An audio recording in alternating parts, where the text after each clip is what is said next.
تكفى سعد، تكفى سعد، تكفى تكفى سعد، تكفى سعد، تكفى تكفى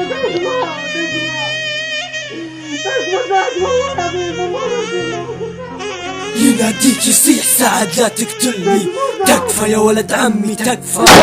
توفى غدرت فيه وتكبر يوم قتلته، صدق ان الكلاب منك اوفى. كلمة تكفى هذه ما تكفيك، طيب تكفى من ولد عمك، لحمك ودمك ما أثرت فيك.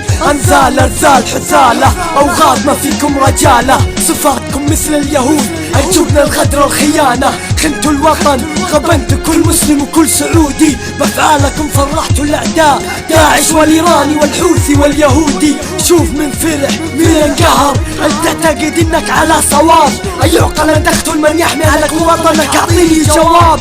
تحارب بلادك بلاد الحرمين مكة والمدينة، غسلوا مخك لعبوا عليك، غدروا فيك قبل تغدر فينا. دماغك معروفة للبيع، شروها سمموها بفكر دعشوش، فكر قائم على التكفير والتفجير، فكر متخلف متطرف مغشوش. تحسب انك شجاع استخدموك مثل دمية، هذا كمين خسرت الآخرة والدنيا، واللعنات تلحق إلى يوم الدين. كيف تقتل أرواح بس لأنهم شيعة أو عساكر، والشخص هذا من بلدك مسلم موحد ما هو كافر؟ كيف تكفر أو تستبيح دمه مهمة حتى لو كان ولد عمه؟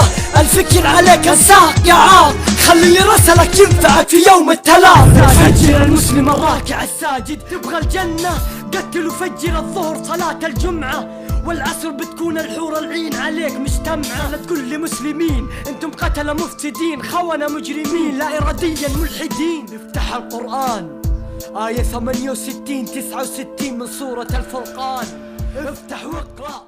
سارعي للمجد والعليا، مجدي لخالق السماء، وارفع الخفاق.